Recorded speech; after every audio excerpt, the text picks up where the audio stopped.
morning, everyone. I'm Natalie Elphicke, the Labour Member of Parliament for Dover and Deal.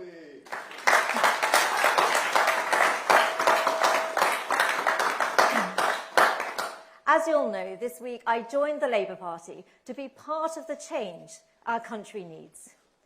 Under Rishi Sunak, the Conservatives have become a byword for incompetence and division.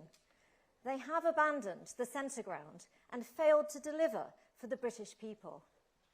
Under Keir Starmer, Labour occupies the centre ground and looks to the future to build a Britain of hope, optimism, opportunity and fairness. A Britain everyone can be part of. Nowhere is Rishi Sunak's lack of delivery clearer than on the issue of small boats. They are failing to keep our borders safe and secure. Lives are being lost in the English Channel, while small boat arrivals are once again at record levels so far this year.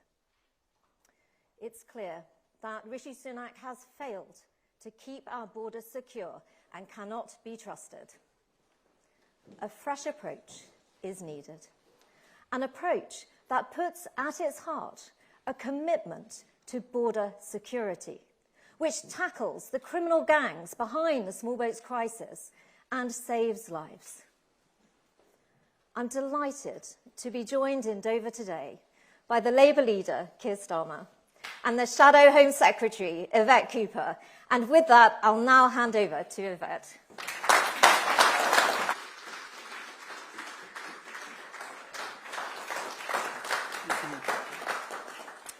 Thank you very much. Thank you, Natalie. And it is significant to be here today with Natalie, who, as Dover's MP, has seen the consequences of dangerous boat crossings and has followed government policies in this area for many years and has concluded that Rishi Sunak's approach is not working and is supporting Labour's approach.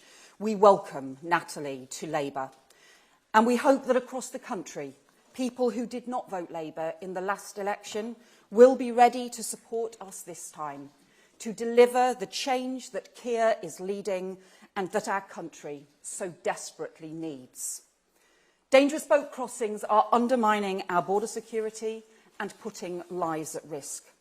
Just a few weeks ago, a 7-year-old girl was crushed to death in a smuggler boat, one of 5 people who died that day.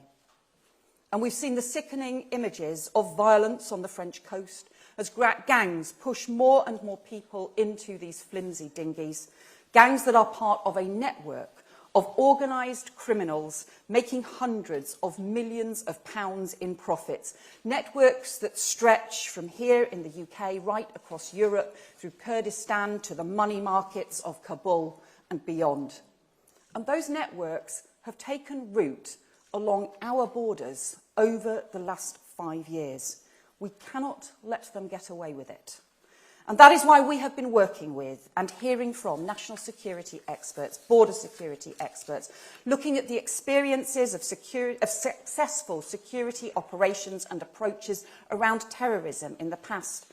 Why we welcome the support from former counter-terror chief Neil Basu for the work that we are doing. And why, too, we have drawn on Keir's experience, going after terror gangs and networks as Director of Public Prosecutions and in Northern Ireland. We cannot just stand by while our border security is undermined and lives are put at risk. And instead of the years of Conservative gimmicks, it is time to get a grip.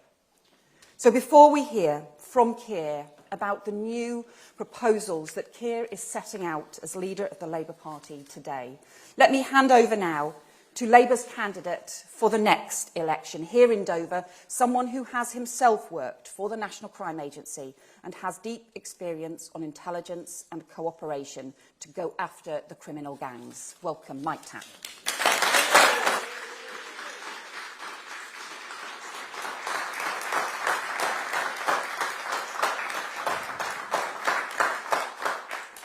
Thank you, everybody. So my name is Mike Tapp, and I am Labour's candidate for Dover, Deal and the Villages. I'm a former soldier. I've served in Afghanistan and Iraq with a specialist unit, at the National Crime Agency, and then the Ministry of Defence, where I spent much of my time in counter-terrorism, playing my part to protect the British people. At the core of all these roles were three things that I believe in most: service, hard work, and delivery. And that means serious policies to tackle serious problems. And that is what our leader, Keir Starmer, offers. Keir himself has experience smashing terrorist cells as the nation's chief prosecutor. That makes him the leader we need at this time. Someone who rolls up his sleeves and grips a problem. Someone who rejects the easy slogan, the cheap headline, the costly gimmick. He offers the leadership our country needs. The first duty of any government is to protect our borders. And with Keir Starmer, you have a patriot and a problem solver, someone who will get the job done. So please welcome to the stage the leader of the Labour Party, Keir Starmer.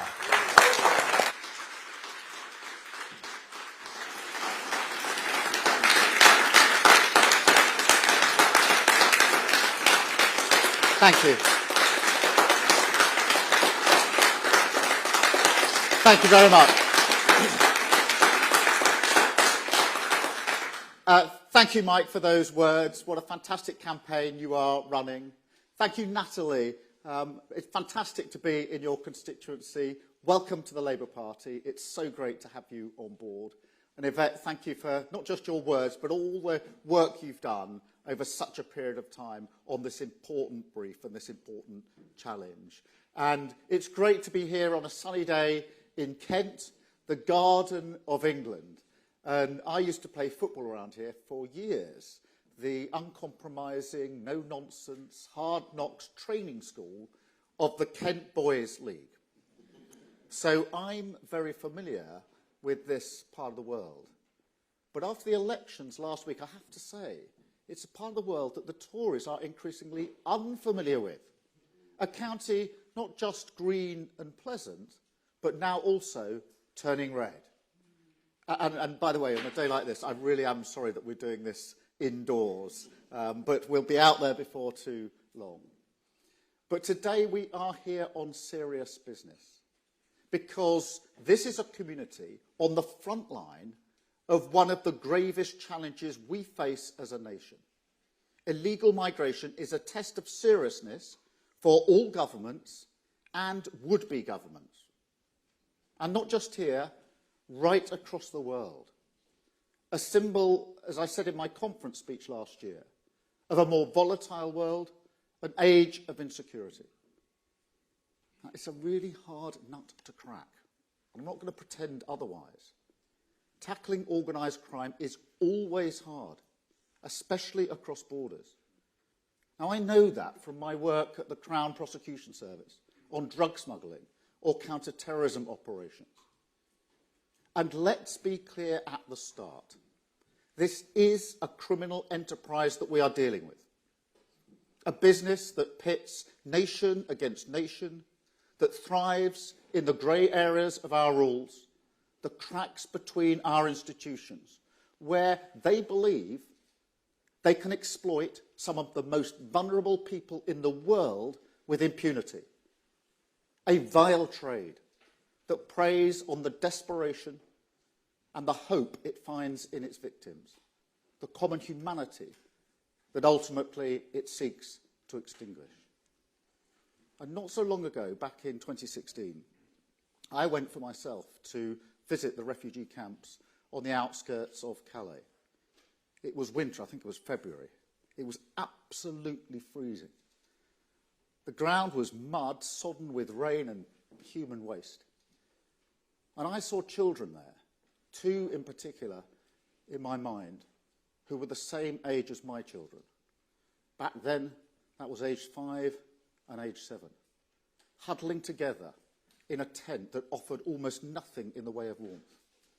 A desperate situation. Then I went home and said goodnight to my children, the same age, each in their own bedroom, with the central heating on. And I came away from that day profoundly depressed And I would defy anybody to go into those camps and come away with any other reaction. That camp represented a monumental failure across nations.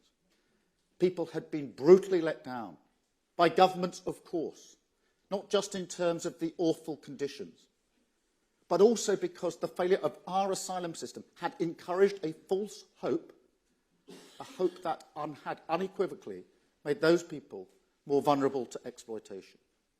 Gangs were hovering around that camp that day when I went, using it as a job centre for modern slavery. Now, that particular camp has gone, but the smuggling business remains. The exploitation remains. The peril, as Yvette said, the children dying in our waters.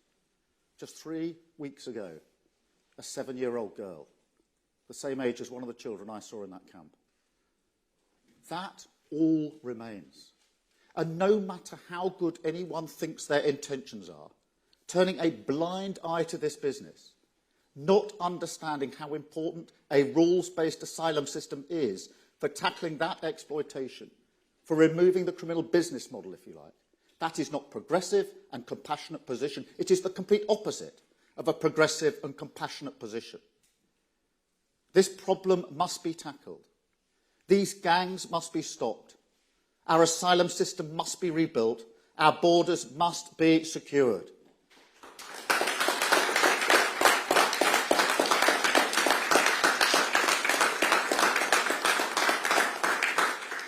But to do that, to finally grip this problem, we need to turn the page and move on from an unhealthy interest in gesture politics that has long defined this policy area, and which has dragged the Tories as a serious party of government onto the rocks of their own delusion.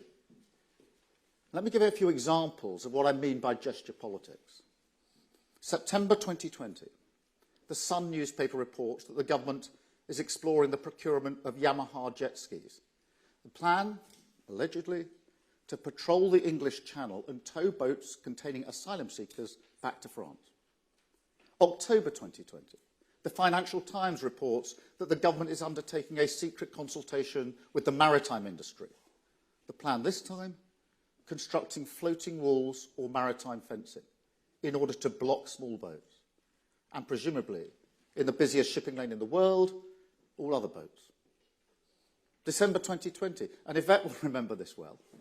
Chris Philp, then the Immigration Minister, at the Home Affairs Select Committee in front of Yvette, refusing to rule out the use of wave machines to blow back the boats, a policy that had by then somehow managed to find its way into the newspapers. I could go on. There is plenty more material. Sound cannons, sonic weapons, various deployments of the Royal Navy against advice and with little success. The list is endless. Yet here we are. Over 8,000 people have made the perilous journey across the Channel in small boats this year, on track to surpass the record set in 2022. Now, I want to be clear, I'm not impliedly criticising the reporting here. If a government source tells you that it's going to build a wall in the English Channel, you better believe that is a story.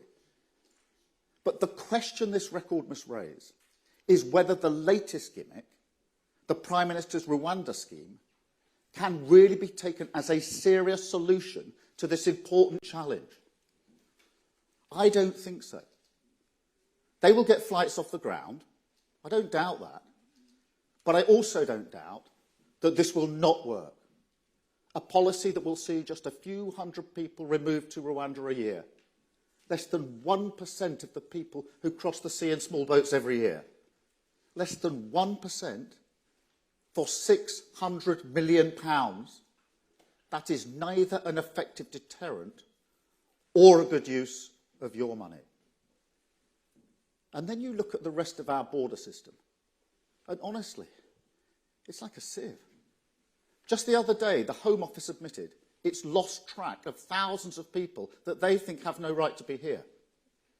And yet, still, the government refuses to do anything than focus all its time and energy propping up Rwanda, throwing good money after bad, hoping it will get a few flights with, what, a couple of hundred migrants off the ground.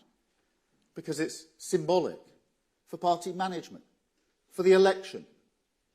It's gesture politics. £600 million for a few hundred removed. That is gesture politics. And Britain can do better. Labour will do better. We will end this farce.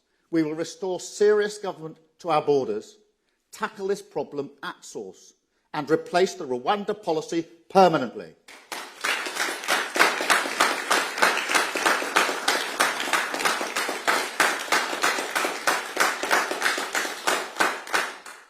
And today we launch our plan to do that. A new approach to small boat crossings that will secure Britain's borders, prevent the exploitation by tackling it upstream, and smash the criminal smuggling gangs. And as the first step in this plan, a new manifesto commitment. We will set up a new command with new powers, new resources, and a new way of doing things. Border Security Command. Now, this is about leveraging the power and potential of dynamic government based on a counter-terrorism approach which we know works. An end to the fragmentation between policing, the border force and our intelligence agencies. A collecting of the standards. So the border protection becomes an elite force, not a Cinderella service. An essential frontline defence that communities like this can depend on. To do all that, Border Security Command will bring together hundreds of specialist investigators, the best of the best, from the National Crime Agency, the Border Force, Immigration Enforcement, the Crown Prosecution Service, and yes, MI5. All working to a single mission, all freed from the cloying bureaucracy that so often prevents collaboration between different institutions. Now, I've seen this firsthand at the Crown Prosecution Service many times. Good ambition is never enough on its own. But I've seen how with determination, with leadership, with single-minded focus, agencies can work together and deliver results. And not just within one country either. We can cooperate across borders. And that's not some kind of weakness. It's absolutely essential. These criminals do not respect national borders. I mean, when I was at the Crown Prosecution Service, we had prosecutors posted in Pakistan working on counter-terrorism operations, in the Caribbean on smuggling, in West Africa disrupting the flow of drugs coming from South America on their way to Europe and ultimately to Britain. And these operations are not easy. Just think about conducting a raid. I've been through this so many times, seen it in real time. If you've pooled all the intelligence in one place, if you've spent weeks, months, years mapping out the patterns of criminal activity, bringing in prosecutors to help assess the vital evidence, then you cannot have your raid in London going off a single minute earlier or later than the coordinating raid in Paris. So yes, we need more cooperation on illegal migration. We need a new partnership with Europol. We need access to real-time intelligence sharing networks that are so crucial to our security, and which the government so casually threw away as part of its botched Brexit deal. And that's why I've already been to The Hague with Yvette to start pushing for a new security pact with our European partners. But look, it is also my firm belief, based on years of experience in this area, that we also need new and stronger powers to bring these vile criminals to justice. Now, in some areas of criminal activity, and counter-terrorism is the most obvious, we have made the decision that the crime justifies tougher measures. And make no mistake, we have reached that moment with illegal migration. These vile people smugglers are no better than terrorists. They're a threat to our national security and a threat to life. And it's time we treated them as such. That means new powers that, as with would-be terrorists, can be used pre-conviction with High Court approval, that can limit the ability of the gangs to conduct their vile business before arrest. powers that will allow us to shut off internet access, close their bank accounts, trace their movements using information provided by the intelligence services. Or powers like stop and search at the border, or raiding and seizing evidence before an offence has taken place. Let me explain why. Because seriously, we use the term small boats, but the boats are not, for the most part, that small. The gangs now use dinghies that are on a scale way beyond anything you would see for legitimate recreational activity. And we should be working with our European partners to seize those boats, seize material here in the UK to collect further evidence, turn over every stone, use every reasonable power. And that is my message to the smugglers. These shores will become hostile territory for you. We will find you, we will stop you, we will protect your victims. With the Border Security Command, we will secure Britain's borders.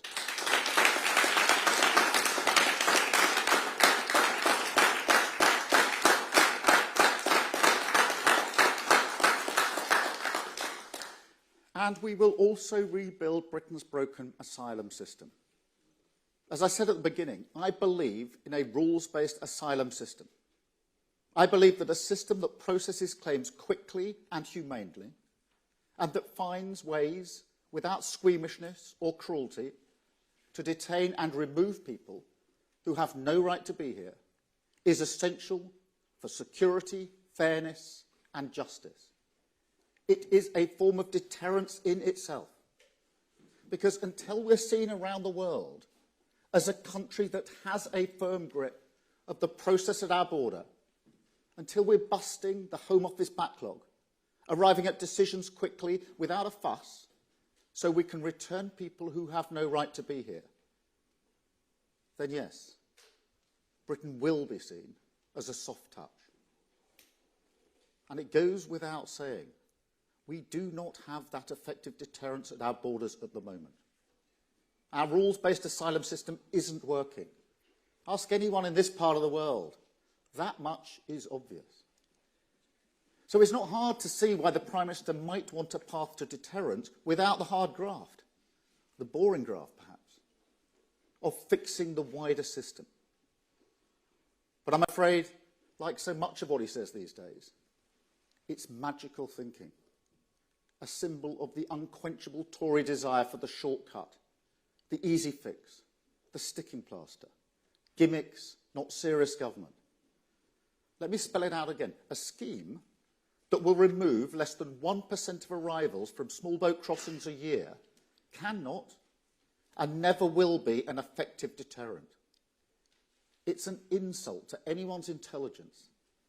And the gangs that run this sick trade are not easily fooled. In fact, by allowing vast numbers of people into the country via this route, running up a perma backlog of nearly 100,000 people, refusing to process the claims, so that even if they have absolutely no right to be here, they cannot be removed, billing the taxpayer for expensive hotel accommodation, because like Hotel California, there's no prospect of ever leaving, no prospect of a decision for or against. Then let me be clear. The government has achieved the complete opposite of what they claim, a travel lodge amnesty handed out by the Tory party. And that is warmer and safer than spending winter under canvas near a beach in northern France. And if you don't think that's what the gangs are telling the people they exploit, you've never met one of these gangs. So no, we have to restore integrity and rules to our asylum system. We have to clear the backlog so we can return people swiftly. That is the path, the only path, to real deterrence. That's why we will hire hundreds of new caseworkers for the Home Office, and we'll do it straight away. We'll create a new fast-track returns and enforcement unit that will make sure the courts can process claims quickly, and we will save taxpayers billions. The £8 million we spend every day on hotels, an £8 million a day message that Tory chaos has a cost. Labour will stop the chaos, Labour will bust the backlogs. Labour will rebuild our broken asylum system.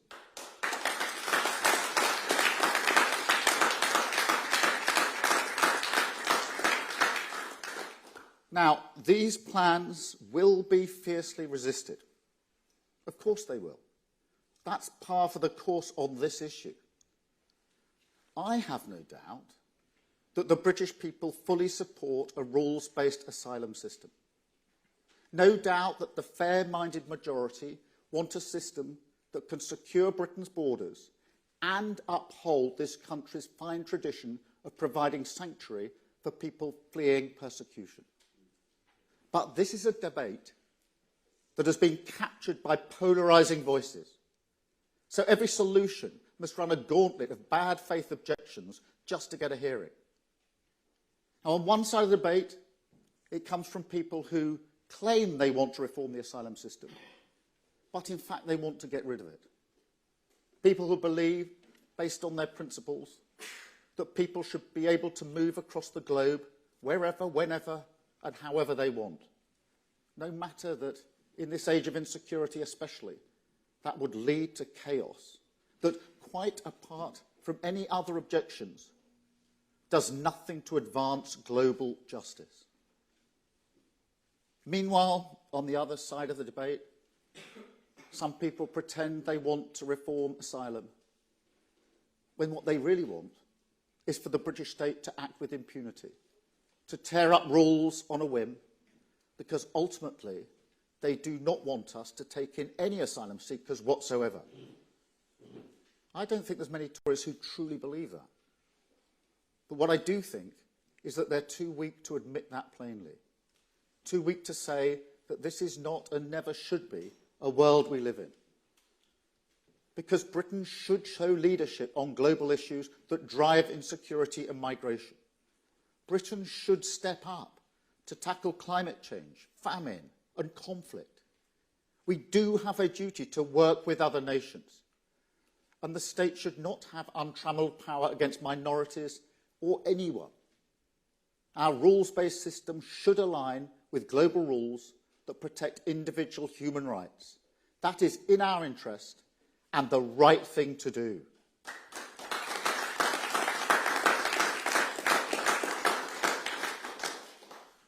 And so rebuilding our asylum system has become a test of political strength, a trial of leadership to resist the voices who fundamentally do not want to build a functioning asylum system. A question: can you prioritise at all times the politics of practical solutions?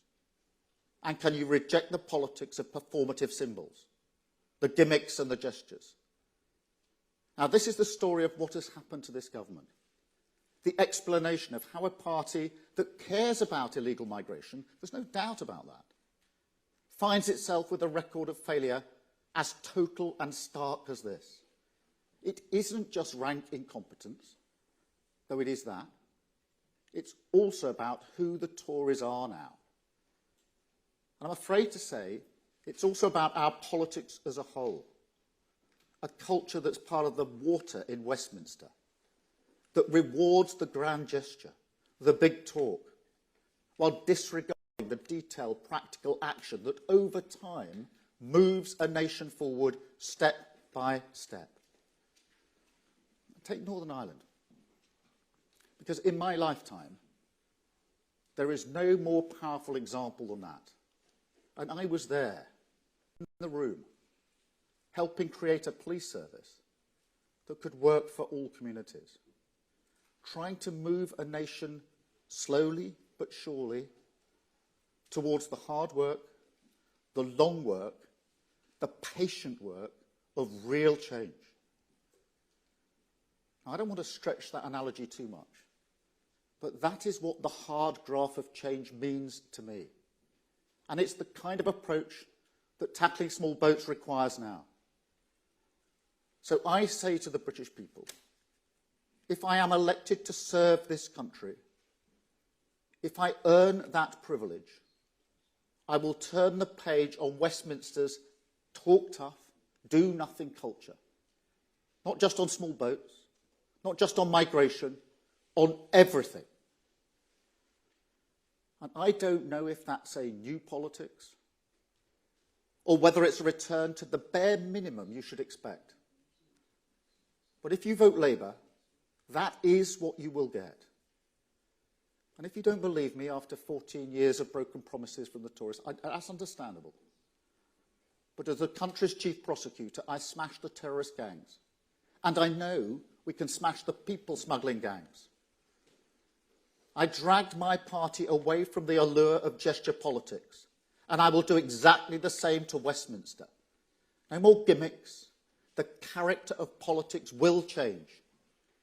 And through that, we will deliver higher growth, safer streets, an NHS back on its feet, more opportunity in your community, cheaper bills in your home, and secure borders for our nation. An asylum system rebuilt, the criminal gangs smashed, the exploitation of some of the most vulnerable people in the world prevented, an end to the chaos, a turning of the page, a politics returned to service, and a careful, patient, determined renewal of our country with Labour. That is the future you can choose. That is what serious government can deliver. Thank you very much. Thank you. Thank you.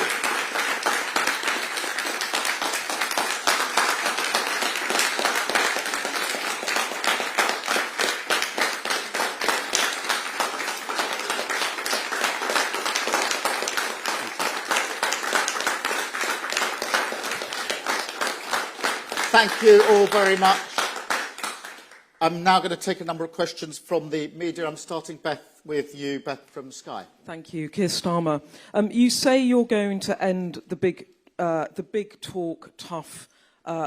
talk big and do nothing type of rhetoric around small boats. So let me ask you this. Boat crossings hit 30,000 people in 2023. If you win an election, what's your target number for crossings by the end of 2026 once your scheme is up and running? And last week, you told me you wouldn't continue the Rwanda scheme, but you did not commit to stopping flights on day one of a Labour government. So will you commit to that right now? Thank you. Well, Beth, on the numbers, we've got to get those numbers down materially. I think, let's be absolutely clear, nobody should be making that perilous journey. It's not in anybody's interest, and nobody who's serious about politics should suggest otherwise. It is not progressive or compassionate to allow people to cross in that way and to lose control of our borders. So we need to bring those numbers down drastically. The question is how we do it. It is a trade that's being run by gangs. And I absolutely refuse to accept that it's not possible to take those gangs down. Now, I spent 5 years working with others on operations to take down terrorist gangs and to take down gangs that were running guns and drugs.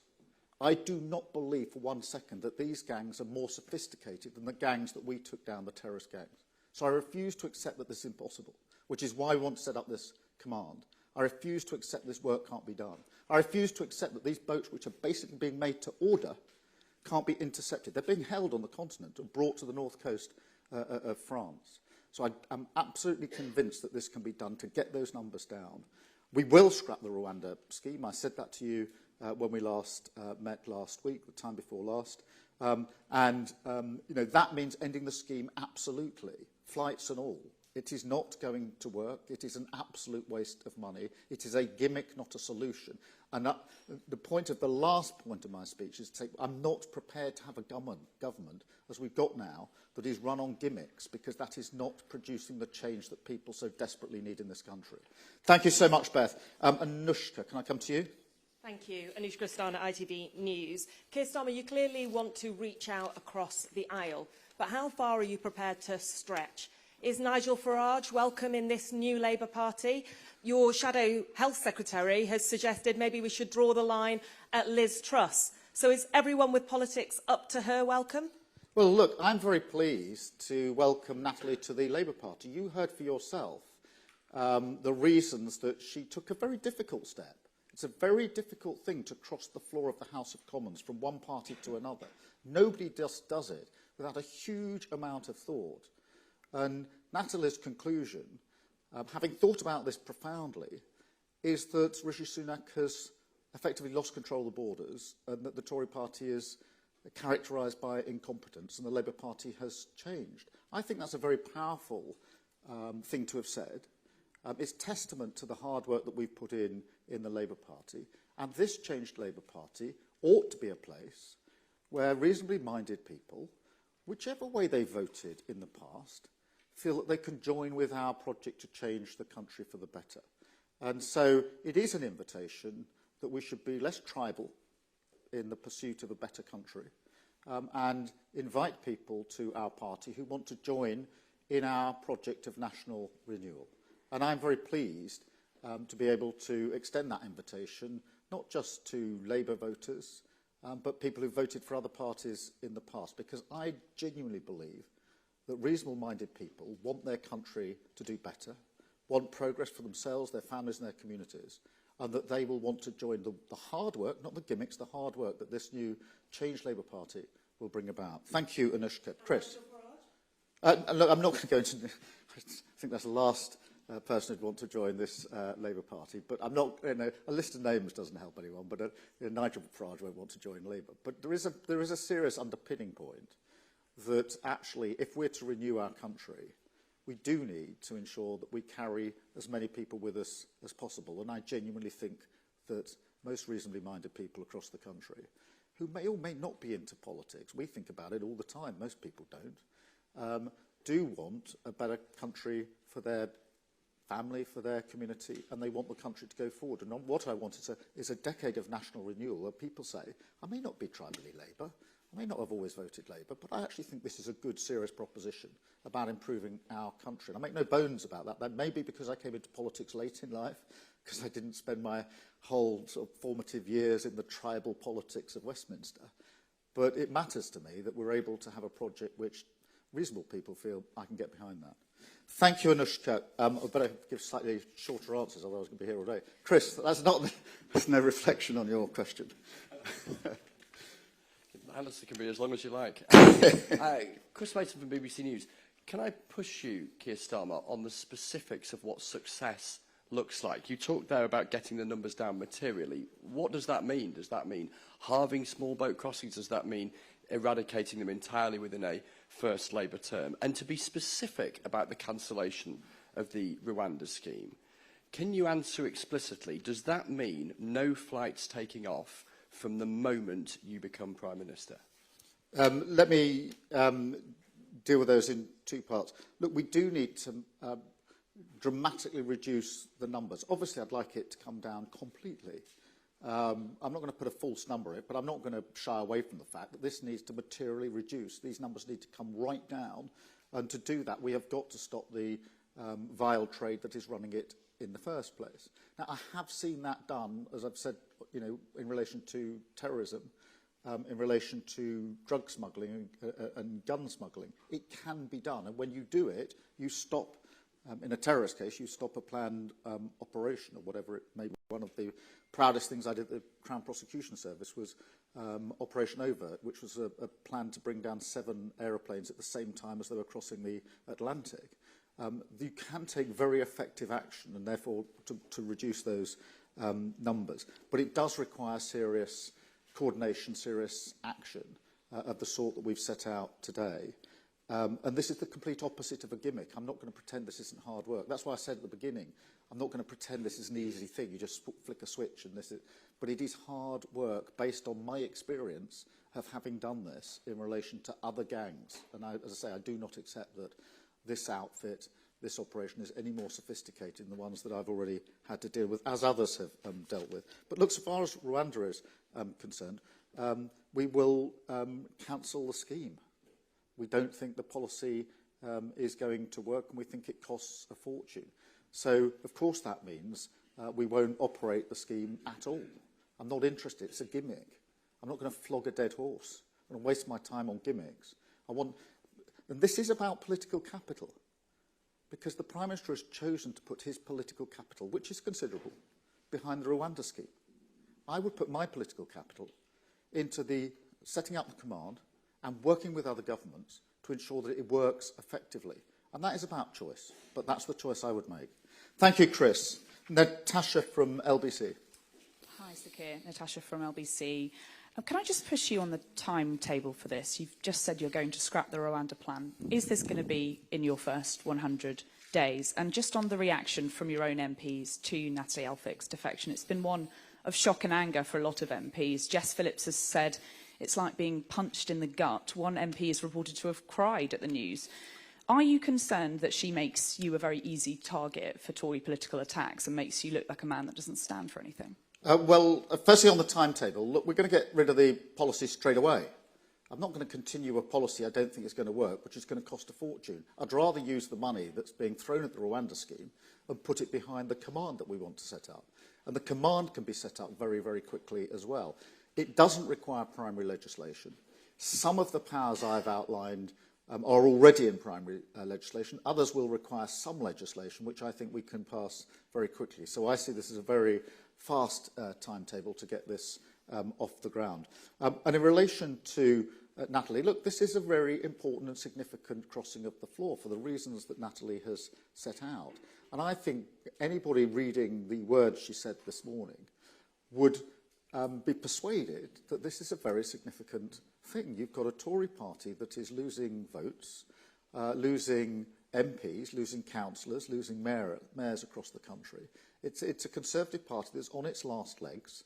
It's out of road, out of ideas, and that is why I genuinely think the mood of the country, and Natalie has picked up on this, is for change and a general election. And that's why nobody can understand why the Prime Minister is clinging on by his fingernails to power for as long as he possibly can. He should do the decent thing, read the room, and call a general election. Thank you, Natasha. John from the Mirror. Hi, John Stevens from the Daily Mirror. Do you think that safe and legal routes should play a role in stopping the channel crossings? Look, I mean, we have, Afghanistan, Hong Kong, there have been routes set up. But I think the main and the better, the really most effective way to stop the crossings is to break the gangs that are running this in the first place. Because they are making a huge amount of money exploiting very vulnerable people. And they're doing that with thinking that they've got impunity. And that is going to be the most effective way to stop this vile trade. And that's why I put all of my focus today and will put political capital behind the measures I've outlined this morning. Thank you, John. Martina from The Sun. Thank you, Sir Keir. It's Martina Bett from The Sun. Justice Secretary Alex Chalk said today that he believes European Convention on Human Rights should adapt to meet the migration crisis. Would you be ideologically opposed to European-wide reform of the ECHR? And on the UN Refugee Convention, do you think there is a need for a new, better global asylum framework? Thank you. I think it's a mistake to think that it's the international instruments, such as the European Convention on Human Rights, that are the problem. I don't. By the end of this year, there'll be 100,000 people who've arrived whose claims can't be processed. Now, that means they can't be returned. That's not the European Convention that says that. That's because the government's not processing the claim. I'll give you an example. There'll be people there from Bangladesh. In a sane system, they'd be processed and returned to Bangladesh. But they'll actually stay in the UK because they're not being processed. And the government can't say it's the European Convention that's stopping. They're choosing not to process the claims. 100,000 people. The Travel Lodge amnesty. What's going to happen to those people? We're all paying for their accommodation. And the government's only answer is, well, Rwanda. Well, to get 100,000 people to Rwanda, on the base of the scheme as it now is, would take 300 years. And that assumes nobody comes in those 300 years to add to the 100,000. That is how broken the system is. So Alex Chalk, I respect. But to say that the European Convention of Human Rights is the problem is a broken asylum system. Process the claims and return people who absolutely shouldn't be here. It's not rocket science, it's mundane, but it's the most effective way to deal with this problem. Thank you so much, Martina. Harriet from the Daily Mail. Harriet Line, Daily Mail. You said you want to replace the Rwanda policy permanently. What are you going to replace it with? Do you actually have a plan to deter migrants, or are you just replicating the small boats command which the government has already introduced? I think firstly, I think stopping the gangs, get people in boats, is the most effective deterrent, because you can't actually make the crossing to get here. At the moment, the government is not securing the borders and stopping people arriving in the first place. It's saying, assuming you've got here, because we've lost control of the borders, assuming you've sat here for a considerable period of time, we might send some of you to Rwanda. And they say that's going to be a deterrent. Well, since Rishi Sunak, he did a victory press conference. Some of you will undoubtedly have been there. This was 2.5 weeks ago. Since then, thousands of people have come. Since the Act got royal assent, so people are vulnerable to go under the Rwanda scheme, thousands of people have come. So the evidence that this is a deterrent, compared with smashing the gangs in the first place, is simply not there. I think processing the claims and swiftly sending people back to countries of origin when they've no right to be here is a deterrent, because you made all that journey, you've got here, and then you sent straight back to where you started, because you've got no right to be here. That isn't happening. The biggest deterrent is that it's a pointless exercise and you go back where you started. But that's not happening. Returns are down 40-something% under this government. That is not a deterrent. That is why we've got to fix this with really serious solutions. Thank you so much, Harriet. Michael from the Daily Express. Sir Keir, thank you very much. You spoke about swiftly returning failed asylum seekers, but where are you actually proposing to send them to? Are you proposing to do a deal with the Taliban in Afghanistan or Syria? Well, Michael, if you look at the countries that people are coming from, there are obviously countries in there where people can be returned without any sort of returns agreement. Bangladesh, India, there are plenty of countries. You don't need a returns agreement to send people back to a safe country. Afghanistan is different, I accept that, as is Syria, as is Hong Kong. But for many of these countries, you don't need a returns agreement. Bangladesh is a classic example. Why are people who come here from Bangladesh not being processed, sitting here, not going back? The government isn't doing it. And so this is not difficult territory. It's actually get on, roll your sleeves up, process the claims, and get this system functioning properly again.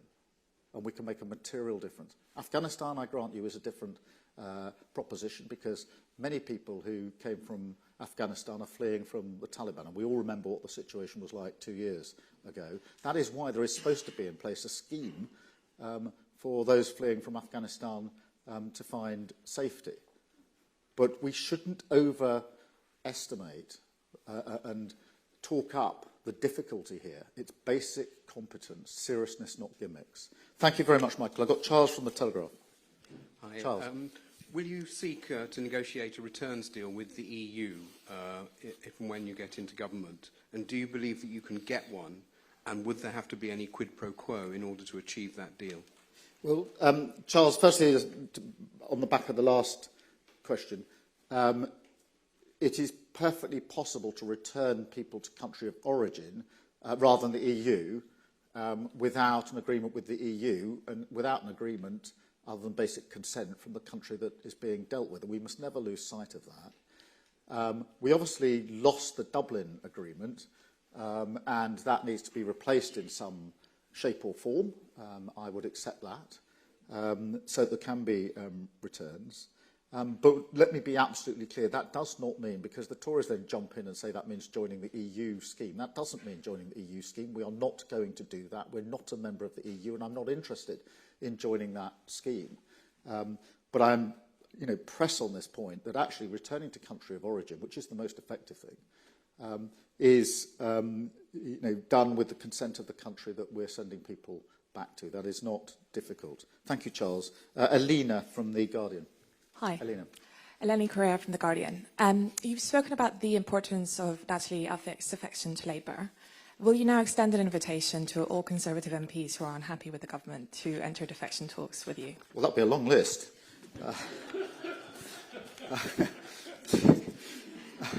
Look, I think, as I've tried to set out, I do want if we're privileged enough to come in to serve, to head up a government that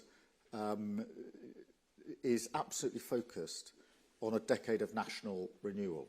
And I do want people who don't traditionally identify with vote for the Labour Party, maybe have voted for other parties in the past, to feel that that's something that they can subscribe to and be part of. Wherever that is, Natalie has made a decision on that and set out in clear terms why she's made that decision. You know, I'm sure there are many other Tory MPs feeling defeated by this government. I mean, I don't know what the latest list of those that are standing down, but it's pretty high. And I don't think we're at the end of that list. They can tell, as well as anybody else can, they can see for themselves it's a government that's out of ideas, out of road, out of steam, and that we need change. But my broader point, and it is an important one because it's actually to voters rather than parliamentarians, is that this Change Labour Party, with this national project, is a place where reasonably minded people can feel that it is a project for them, notwithstanding how they may have voted in the past. Thank you very much. I've got Archie from The Independent. Given that you've said they'll get a few hundred people off to Rwanda before the election, why would you not bring them back? Do you think it's fair to leave them there? And what will happen to them after you've scrapped the Rwanda scheme? Well, look, we're going to scrap the scheme, but we're not interested in repatriating and bringing people back. We will scrap the scheme and we'll focus on the command and the powers that I've set out this morning. And Chloe from The Eye. Chloe. Thank you, Keir. Chloe Chaplin from The Eye newspaper. A lot of the plans you set out today are pinned on Labour hoping it can negotiate closer cooperation between the UK and its European neighbours.